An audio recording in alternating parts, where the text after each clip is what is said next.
Meu nome é Carol Soares, eu sou ginecologista e obstetra com 15 anos de atuação e eu vim falar com você que é contra a criminalização do aborto e você que é a favor da criminalização do aborto. Porque, na verdade, o que o projeto de lei 1904 está tentando votar e tentando passar não tem a ver com isso. E eu queria que a gente conversasse um pouco sobre esse assunto. Eu vou pedir licença também para expor uma história pessoal sobre esse assunto e que é uma história que me assombra até hoje, mesmo depois de tantos anos. Eu não sei se vocês sabem, mas no Brasil é permitido o aborto em caso de estupro desde 1940. Isso já está na lei, isso já é o que acontece, já se tem respaldo jurídico para isso. Mas agora, o projeto de lei 1904 quer criminalizar as pessoas, as mulheres, que praticarem o aborto depois de 22 semanas. O que isso, na prática, vai levar e vai acontecer? Mais de 60% das pessoas, das mulheres que são vítimas de violência sexual têm menos de 14 anos. Então, de verdade, a cada 10 mulheres agredidas com violência sexual, estupradas, a gente tem 6 crianças abaixo de 14 anos. A maioria dessas meninas, dessas crianças, é estuprada em casa, por pessoas conhecidas, pelo pai, pelo padrasto, pelo avô, pelo tio, pelo vizinho. Elas estão em situação de risco dentro de casa. E isso faz com que haja um atraso enorme em se descobrir a violência sexual e também que essas meninas, crianças, estão de fato grávidas. E isso tem tudo a ver com a gravidade em se aprovar esse projeto de lei. Por quê? Tem gente falando, Carol, mas vão aprovar, vai ser crime só se a pessoa praticar o aborto depois de 22 semanas. Entenda que quando a gente tem menos de 14 anos, e eu estou falando daí da maioria das vítimas de violência sexual, é muito difícil a gente fazer o diagnóstico de gestação. Essas meninas mal começaram a menstruar, elas mal entenderam o seu corpo, elas têm vergonha de serem estupradas, elas não têm a quem recorrer muitas vezes. Quando elas conseguem o apoio, quando elas conseguem o diagnóstico de gestação, elas vão partir por uma peregrinação em busca de um local seguro em que se faça o aborto legal, sendo que esse aborto é garantido por lei a todas as mulheres, principalmente as menores de 14 anos.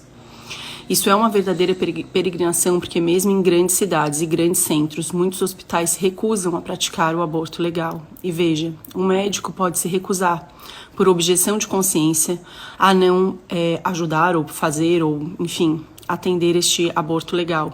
Mas a instituição não, pois a instituição ela deve seguir a Constituição brasileira.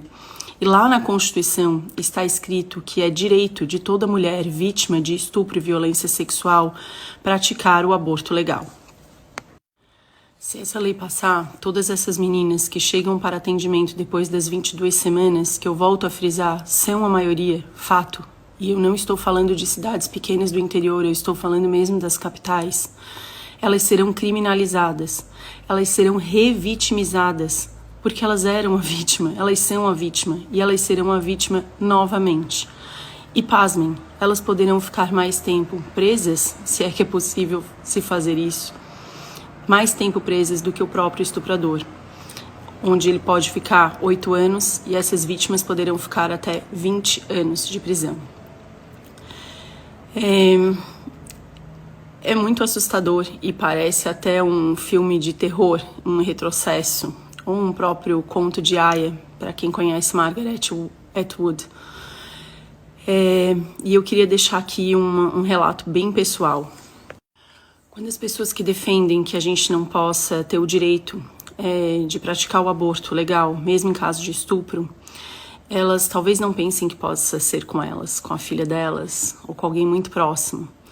Elas talvez não pensem o que é mesmo, né, como esses congressistas que tentam passar esse projeto de lei, talvez eles não tenham a ideia do que é gestar, do que é parir, do que é amamentar, do que é cuidar de uma criança. E de uma criança que é fruto de uma violência, da maior indignidade que uma mulher, que uma criança pode passar nesse mundo. Eu queria deixar aqui o meu relato de uma obstetra que no seu 2º ano de residência teve que assistir ao parto e ajudar o parto de uma criança de 11 anos de idade.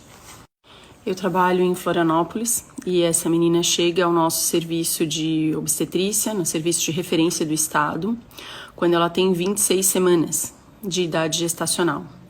Morava no interior de Santa Catarina, descobriu a gestação mais tarde. Ela tinha 10 anos quando estava grávida, quando se descobriu grávida.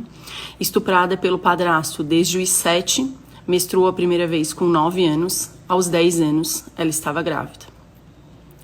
Quando ela chega com 26 semanas, mesmo na cidade, mesmo na capital, houve uma enorme peregrinação de hospital em hospital. Judicializaram isso para ver se era possível, se não era possível. Resultado final: essa menina não pôde praticar o que era de direito dela. Ela não pôde praticar o aborto em nenhum momento. E aí é que eu entro nessa história. Eu estou no plantão no dia que essa menina, depois de acompanhar das 26 semanas, ela chega para parir em gestação a termo. E acompanhar a assistência ao parto dessa menina de então 11 anos foi das coisas mais dantescas e horríveis que eu tive que fazer na minha carreira inteira. Ainda é uma cena que muito me assombra, porque depois de acompanhar muitas mulheres em trabalho de parto e mulheres adultas, enfim, acompanhar uma criança parindo é uma coisa inesquecível. E eu acho que é importante trazer esse detalhe aqui, porque talvez as pessoas não consigam imaginar. É muito fácil dizer, mas é uma vida, então eu não quero que ela aborte, ponto. Mas eu falo do lugar de quem atendeu essa vida nascendo. E essa outra vida não são comparáveis. Mas essa menina de 11 anos parindo, o jeito que ela gritava de dor, o jeito que ela gritava de dor e de medo é das coisas mais apavorantes que eu tenho na minha memória.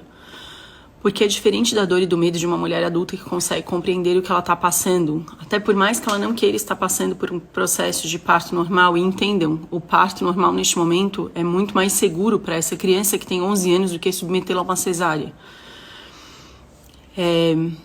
O não entendimento dela do que estava acontecendo com o corpo dela, o desespero dessa menina, depois de tudo que ela já tinha passado, é das coisas mais horríveis que alguém possa acompanhar. O plantão inteiro chorava, todos os médicos, todas as enfermeiras. Era uma época que aqui a gente não tinha muito acesso à analgesia, à anestesia para o parto. Eu lembro de pessoalmente pedir para o anestesista que, assim, implorar para que ele descesse na sala de parto e procedesse com uma analgesia para aquela criança. E ele atendeu aos nossos pedidos.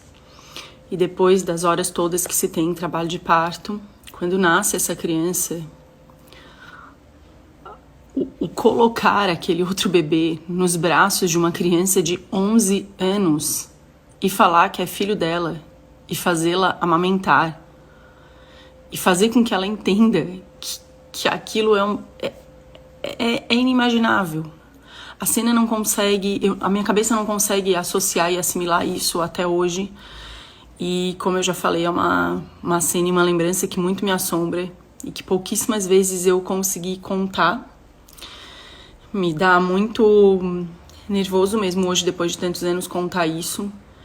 E quando eu vi esse projeto de lei, eu não consegui pensar em outra coisa.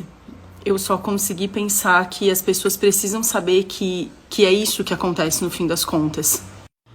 E que aquela menina não chegou com 26 semanas grávida de um estupro porque ela quis. Ela não chegou com 26 semanas porque ela não chegou no lugar que tinha que ter informação para ela, porque ela chegou. Mas as pessoas se negavam, as pessoas demoravam a responder as coisas, as pessoas tornaram o processo tão lento que ela passou das 22 semanas. E como obstetra, eu posso dizer para vocês que se ela chegasse com 26 semanas e eu tivesse que praticar o aborto legal, também seria muito doído para mim e também seria muito traumático, mas seria imensamente menos traumático do que o que eu vi acontecer com aquela menina de 11 anos parindo uma outra criança.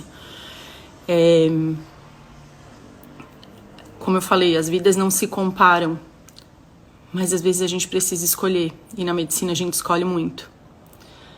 E eu fico do lado das mulheres e das meninas que passam por isso todos os dias. Os nossos números